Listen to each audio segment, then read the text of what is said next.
어느 조직 공동체든 사람이 중요합니다. 사람을 잘 세워야 합니다. 예수님도 사람을 찾아 제자를 삼으셨습니다. 하나님도 사람을 세우셨습니다. 아브라함을 택하여 믿음의 조상을 삼으셨고, 또 모세를 세우셔서 히브리 민족을 구원하셨습니다. 다윗을 세워서 이스라엘의 2대 왕으로 삼으셨습니다. 그 시대마다 사람을 세워서 하나님의 일을 하셨습니다. 주님의 몸된 교회도 사람을 세워서 하나님의 나라를 세워가십니다. 특히 구원받은 성도들에게 직분을 맡기셔서 하나님의 나라를 이루어가는 겁니다. 직분을 맡은 자들을 성경은 청직이라 이렇게 부릅니다. 청직이란 말은 하나님의 소유를 관리하는 자란 뜻입니다. 여러분, 소유권자는 누굽니까? 하나님이에요. 우리는 하나님이 맡겨주신 것을 관리하는 청지기들입니다. 우리의 시간도, 우리의 재능도, 소유도, 아니 생명까지도 내 것이 아닙니다. 주인이 하나님이시고 우리는 하나님의 것을 관리하는 청지기들입니다.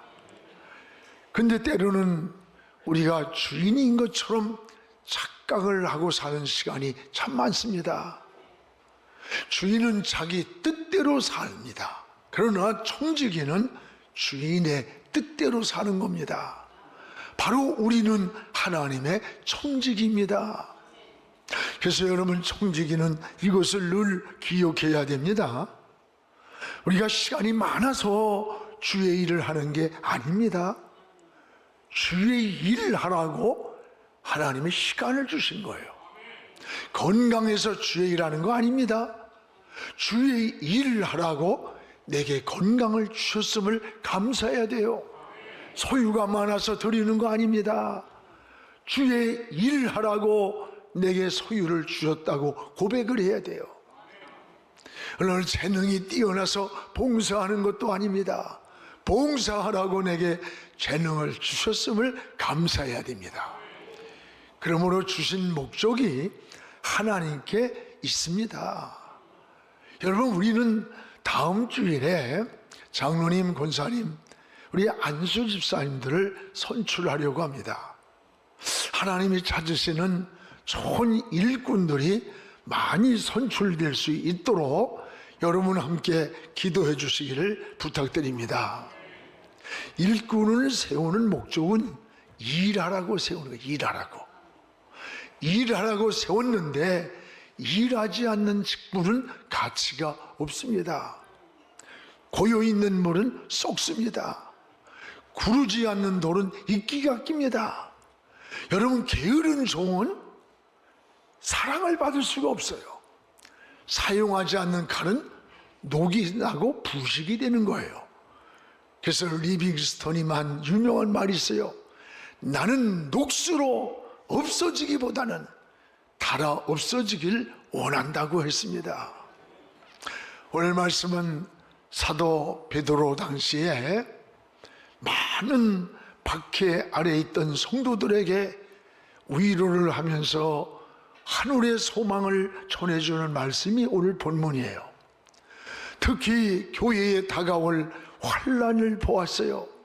시련과 고난이 다가옴을 알면서 먼저 교회 지도자들인 장로님들을 불러서 양무리들을 우리가 어떻게 돌봐야 하는지, 이 양무리들을 어떻게 보호해야 되는지를, 그리고 영적인 지도력과 신앙의 본이 되어야 할 것을 우리에게 잘 권면해 주고 있습니다. 어디에서든지 가장 중요한 건 뭘까? 지도자의 역할이 중요합니다. 전에 중앙아시아 타슈켄트 거기까지 알마트에서 가는데 18시간이에요. 여기 차를 타고 투어를 했습니다. 근데 가는 동안에 그들은 이 양을 많이 목축을 하는데 목동이 말을 타고 개 2마리를 데리고 수백 마리의 양떼를 방목을 하는 거예요. 그게 궁금해서 물었습니다.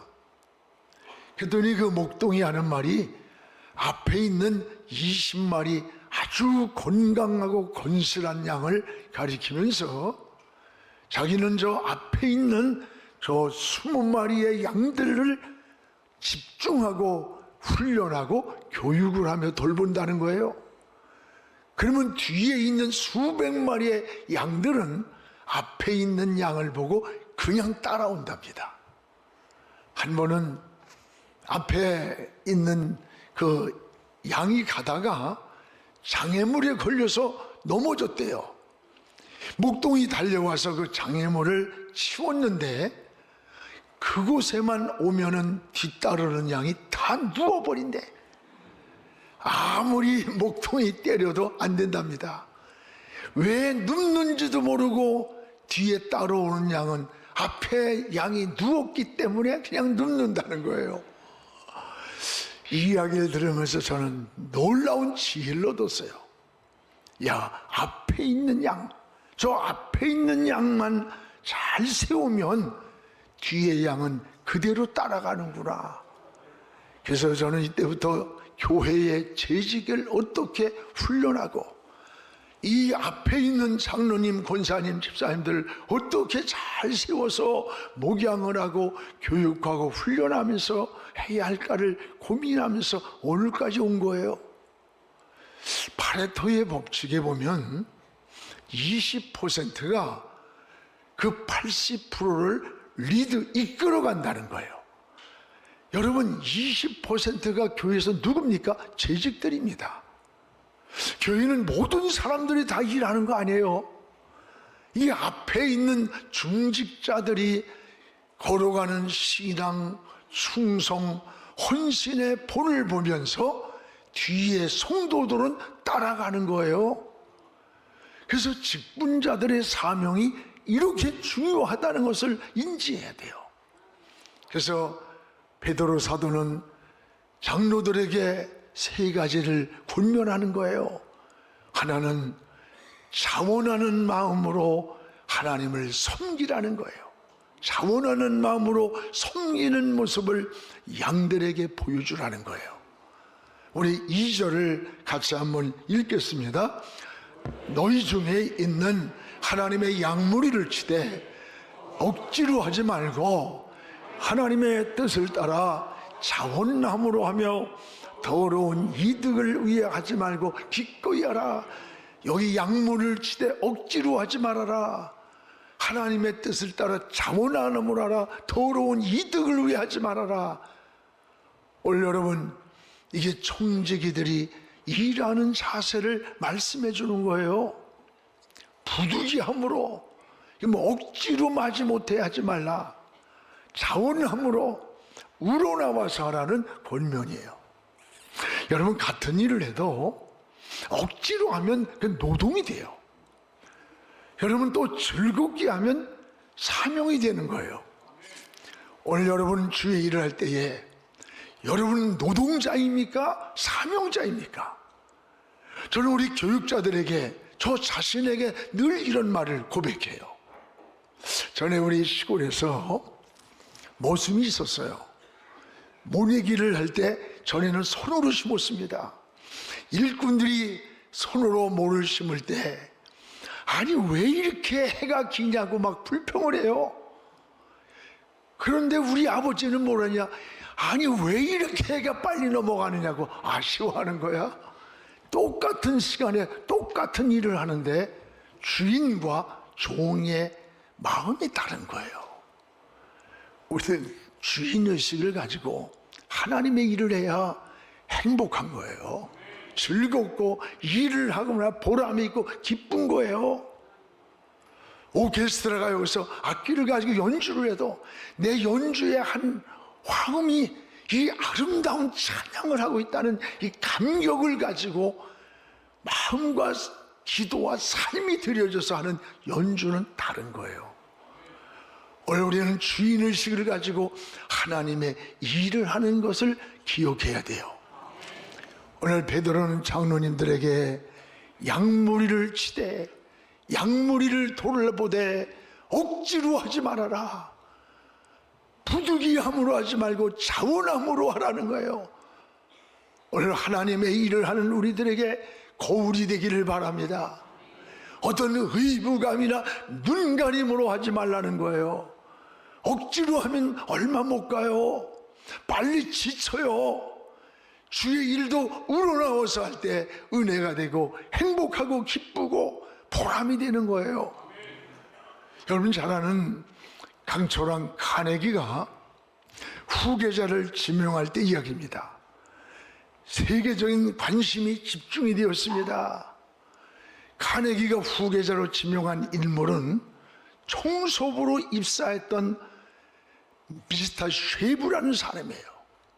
그가 카네기의 후계자가 될 것이라고는 어느 누구도 예측을 못했어요. 그 회사에는 유능한 세계적 인재들이 너무 많았기 때문입니다.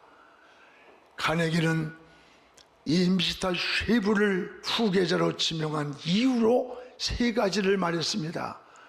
그는 성실한 사람, 그는 책임감 있는 사람, 그리고 인성이 갖춘 사람이다.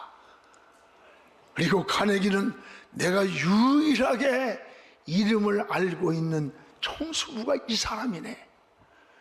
청원을 청소하라고 하면 항상 주변까지 청소를 하고 있지. 그래서 나는 그를 비서로 채용을 했고, 비서로 일을 할 때는 나의 일거수 일투족을 공부하면서 기록을 하더군. 업무 시간이 끝나도 내가 퇴근을 하기 전까지는 항상 자리를 지켰다네. 이런 사람에게 회사를 물려주지 않으면 어떤 사람에게 물려주겠는가? 경영이 필요한가? 두려워하지 말라. 경영이 필요하면 유능한 경영인을 자네 수하에 채용하면 되는 거야. 전략이 필요하면 유능한 전략가를 채용하면 되는 거야. 그런 거는 중요한 게 아니야. 지금까지 가지고 있던 자네의 그 근면한 성실한 바탕 위에 이 회사를 세워가길 바라네. 그러면서 그 회사를 물려줬다고 하는 유명한 이야기 아닙니까? 그렇습니다. 여러분, 하나님의 일뿐만 아니라 이 사회에서도 진실하고 성실하고 이런 사람을 사회가 찾는 거예요. 아무리 세상이 모순된 것 같지만 안 그렇습니다. 여러분도 하나님이 일감을 맡고 싶어하는, 하나님은 여러분에게 일감을 맡기고 싶어하는 거예요. 여러분에게 재물을 맡기길 원하는 거예요. 여러분에게 재능을 맡기길 원하는 거예요.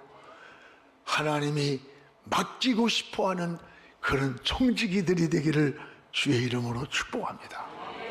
또 하나, 오늘 베드로는 청지기들은 양무리에게 본이 되어야 된다는 거야.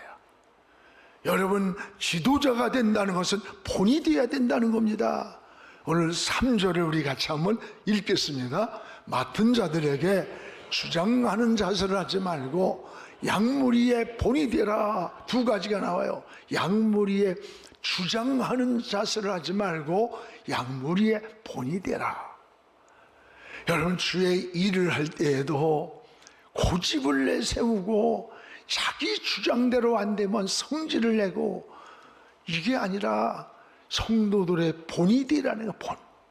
본이 뭐예요? 모델이 되는 거야.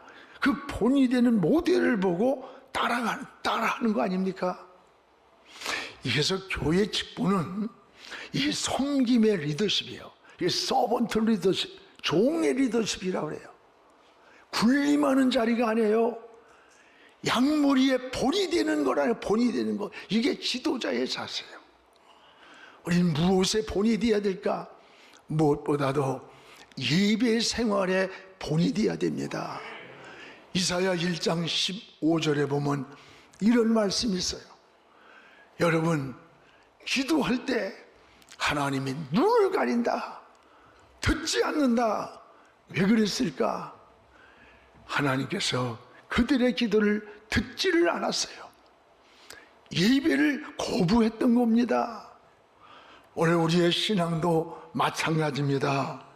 여러분, 계시록 3장 계시록 11장 1절에 보면 하나님의 성전과 제단과 그 안에 경배하는 자를 청량하라, 갈대 같은 자를 주면서 그 하나님의 성전 안과 제단 그 안에 경배하는 자들 청량이라 말은 소유를 삼으라는 거야. 이들이 누굽니까? 바로 예배자들이에요. 예배는 하나님을 만나는 시간이에요. 여러분, 예배하는 자를 하나님의 소유를 삼으라는 거예요. 신앙은 예배의 실패는 신앙의 실패인 거예요. 여러분, 무엇보다도 예배 생활에 우린 본이 되어야 되는 겁니다. 또 하나는 적어도 교회의 중직자들은 11조 생활에 본이 되어야 되는 거예요. 말라기 3장 7절에서 10절에 보면 11조를 하나님의 것을 도둑질하는 것이라. 우리가 언제 하나님과 도둑질했습니까? 11조와 헌물이라 그랬어요. 하나님의 것을 도둑질하고 축복을 고백할 수 있습니까? 11조는 내 것이 아니에요. 하나님의 소유를 구별하는 것이고 하나님의 소유를 인정하는 거예요. 신앙의 기둥을 세운다면 여러분, 성의를 세우고 11조 생활, 이게 기본 기둥이 되는 거야. 기초가. 하나님은 11조를 우리 인간이 살아가는 축복의 약속으로 말씀하셨어요. 여러분, 11조를 줄이는 것을 고민하지 말고 축복을 받아서 더 드리기를 기도하시기 바랍니다. 이게 은혜예요. 하나님의 소유를 인정하고 구별할 수 있을 때 신앙은 성숙해집니다. 하나님의 실존을 경험하게 되는 거예요. 또 하나는 우리는 신앙의 본이 되어야 됩니다. 순종의 본이 되어야 돼요. 창세기 22장 12절에 보면 여러분, 그 하나님이 아브라함에게 한 얘기예요. 야, 아브라함아, 네 아들 독자까지라도 아끼지 아니한 걸 내가 안다. 이제 내가 안다. 네가 하나님 경외하는 것을 안다. 하나님이 인정하는 내용이 나와요. 이게 무슨 말씀이에요? 순종이라는 것은 내 생각에 맞아서 하는 게 아니에요. 내 생각과 아무 관계가 없어요. 하나님이 이삭을 모리아 산에 드리라고 할 때 아브라함은 이삭 아들, 제물로 삼으려고 하는 아들, 자기의 부인 사라와 의논을 하지 않았어. 이게 고집일까? 아닙니다. 오늘 절대자의 명령 앞에 그들은 의논의 대상이, 타협의 대상이 될 수 없기 때문에 오직 하나님의 사인을 받아서, 하나님의 말씀을 받아서 그냥 순종할 뿐이에요. 이게 바로 믿음인 거예요. 하나님은 이런 아브라함을 믿음의 조상이라고 했고, 여러분, 이들을 통해서 하나님의 나라를 번성시켰던 거예요. 오늘 우리의 신앙을 다시 한번 돌아보시기를 바랍니다. 믿음의 결과가 순종입니다. 그 순종의 열매가 뭐냐? 축복이에요. 우리 제기또는 이 양무리의 본이 되는, 이게 바로 교회에 세워진 중직자라는 것을 깨닫기를 축복합니다. 또 하나, 하나님은 우리에게 어떤 희생과 헌신을 요구하는 게 아니에요. 오히려 하나님은 반드시 내가 너에게 보상해 준다, 약속을 하는 거예요. 오늘 4절을 우리 같이 한번 읽겠습니다. 그리하면 목자장이 나타날 때에 시들지 아니하는 영광의 관을 너희가 얻으리라. 목자장이 나타날 때 시들지 않는 멸관을 너희에게 주리라는 거예요. 목자장이 누굽니까? 우리 주님이십니다. 주님은 생사화복의 주권자예요. 그 주님이 손을 들어주시면 되는 거예요. 그 주님이 손을 펴실 때 그게 축복이에요. 목자장이 나타날 때, 목자장이 나타날 때. 그래서 고린도 전서 15장 58절에 보면 너희가 주 안에서 수고가 결코 헛되지 않다. 이 세상에서는 열심히 일하고 수고가 헛될 때가 많아요. 그러나 주 안의 수고는 결코 헛되지 않음을 알미라고 했습니다. 그렇습니다. 반드시 목자장 되시는 주님이 보상해 주시기 때문입니다. 오늘 그러면 이 목자장 되시는 주님이 언제 나타나는 겁니까? 바로 이건 주님 재림하실 때를 말하는 거예요. 우리가 주님 앞에 서는 날입니다. 여러분, 이 땅의 삶이 영원한 게 아니에요. 언제인지 모르지만 반드시 결산하는 시간이 옵니다. 그때 목자장 되시는 주님 앞에 우리가 모두 서게 될 거예요. 주님은 시들지 않는 면류관을 약속합니다. 우리의 보상은 이 땅에서 받는 박수 소리가 아니에요. 그건 시들어버리는 면류관이에요. 시들지 않는 영원한 면류관은 하나님께 받는 거예요. 지금은 여러분 몰라도 괜찮아요. 지금은 손해보는 것 같아도 그렇게 보일 수 있어요. 그렇다고 조급해하지 마십시오. 낙심하지 마십시오. 반드시 때가 옵니다. 하나님의 시간표는 늦지 않습니다. 저는 시편 37편에 나오는 이 다윗의 간증을 굉장히 늘 묵상하며 좋아해요. 다윗은 시편 31편 5절에 노년에 이런 고백을 합니다. 내가 어려서부터 늙기까지 의인이 버림을 당하거나 그의 자손이 걸식함을 보지 못하였다. 여러분, 믿음으로 산 의인, 의인이 누구야? 믿음으로 사는 그 사람의 삶이, 그 자식들이 길거리에 거지가 되어서 구걸하는 걸 내가 어려서부터 늙기까지 보지 못했다. 믿음의 후손이 20살을 되어서 넘어지나 아주 넘어지지 아니하면, 이 말이 뭐예요? 우리가 인생 살면서 실패할 수 있고 병들 수 있고 넘어질 수 있는 거예요. 그러나 아주 넘어지지 않는 것은 여호와께서 그의 손으로 붙드심이라. 여호와께서 그의 손으로 붙드심이라. 할렐루야. 하나님이 붙들고 있다는 거예요. 이게 우리 믿음의 고백이에요. 넘어질 수 있으나 아주 넘어지지 않는 것은 하나님의 손이 붙들고 있기 때문이라. 이것이 다윗이 노년의 간증입니다. 여러분, 우리는 얼마나 오래 살았느냐보다 인생을 어떻게 살았느냐가 더 중요한 거예요. 우리가 하나님의 영광을 위해서 살아야 하는 겁니다. 하나님의 일을 충성스럽게 하다가 하나님 앞에 서야 합니다. 성도의 삶은 늙는 게 아니에요. 잘 익어가는 겁니다. 주님은 이렇게 말씀합니다. 계시록 22장 12절 13절에 일한 대로 내가 갚아주리라. 여러분, 세상에서는 죽도록 수고하고도 수고할 그 대가가 돌아오지 않을 때가 있어요. 그러나 주의 이름으로 한 수고는 결코 헛되지 않은 줄 알미라. 헛되지 않은 줄 알미라. 그렇습니다. 사도 바울은 이 은혜를 알았어요. 그래서 사도행전 20장 24절에 바울은 사명 앞에서 이런 고백을 합니다. 나는 생명까지도 사명을 위해서 귀하진 것을 여기지 않는다. 바울이 목숨까지 걸 만한 그 사명이 뭘까? 복음이었어요. 복음. 십자가에 피 묻은 복음. 이 복음의 은혜를 깨달은 이후에 이걸 전하는 일에는 내가 목숨도 걸었다는 거예요. 예수님만이 생명입니다. 예수님만이 우리의 구원입니다. 예수님만이 평안이고 예수님만이 하나님께로 가는 길임을 전하는 것이 사명임을 깨닫고 목숨을 걸었다는 거예요. 그렇습니다. 자기 사명을 발견한 사람들은 인생을 행복하게 사는 거예요. 또한 여러분, 우리는 청직이에요.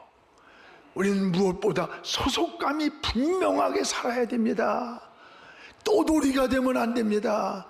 교회에서 장로가 되고 여러분 안수집사가 되고 권사가 돼가지고 떠돌이가 되면 안 돼.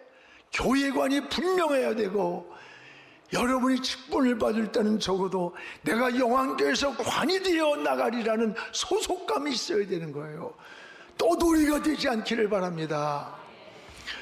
국조 없는 장기덕 씨 이야기가 있습니다. 그는 동남아를 떠돌면서 살아가는 한국인입니다. 한국말을 잘해요. 한국 음식을 잘 만들어요. 근데 국적이 없어요. 인도에는 국적 없이 사는 사람이 1억이랍니다. 미얀마나 저 태국 같은 데 가면 국적 없는 사람이 참 많아요. 그는 매일같이 대사관 앞에 가서 1인 시위를 하는 거예요. 나를 한국으로 보내달라. 나 한국 사람이다. 그런데 국적을 없어서 갈 수가 없어요. 어느 날 캄보디아에서 살던 훈이라는 할머니가 KBS 방송에 나와서 소개가 되었어요. 국민청원이 일어나서 국적을 얻었다는 얘기를 듣고 이 시도를 한 거예요. 장기덕 씨도 그 대상이 되었어요.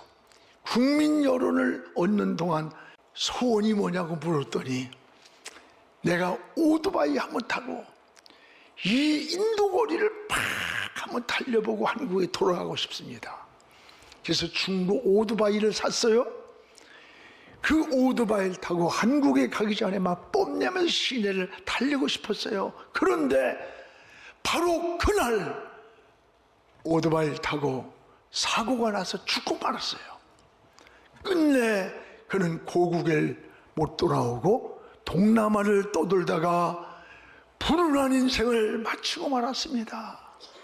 하나예요. 국적이 없었기 때문에 고국에 돌아오질 못한 거예요. 여러분, 우리에게도 소속감이 중요한 겁니다. 나라 없는 서름이 얼마나 비참한 줄 알아요? 내 나라, 내 조국이 얼마나 소중한가를 알아야 돼요. 나라 위에 기도 많이 해야 돼. 북한이 핵을 가지고 막 이러는데 우리는 이러고 앉았어. 참 큰일 났어. 여러분, 힘은 힘으로만 방어하고 힘이 있어야 자유를 지키는 거예요. 다른 방법이 없는 거야. 평화는요, 서로 힘이 부딪혀서 견제될 때 평화가 유지되지. 한쪽이 약하면 구골하는 거야. 구골은 평화가 안 되는 거야. 또 여러분, 날이 저물어 가면 내 가정이란 소속된 데가 있어야 돼. 아무리 집이 많아도 날이 저물면 내가 돌아갈 가정이 있어야 되는 거예요. 또 하나는 내가 섬기는 교회가 있어야 돼. 아무리 멀리 이사를 가고 어느 곳에서 내가 섬기는 교회가 있어야지. 떠돌이 신앙이 되면 안 되는 거예요. 특히 재직은 내 교회가 있어야 되고 내 목자가 있어야 되고 내가 해야 할 사명이 분명해야 그 사람이 온 삶을 당해 헌신하고 희생하고 충성된 일꾼으로 사는 거예요. 하나님은 소속이 분명할 때 너는 내 것이라. 내 것이란 말은 하나님이 보장해 준다는 거예요. 여러분, 하나님 편에서 하나님 앞에 소속이 분명한 믿음을 가지고 우리의 신앙의 길을 잘 달려가는 하나님의 사람으로 살기를 주의 이름으로 축복합니다.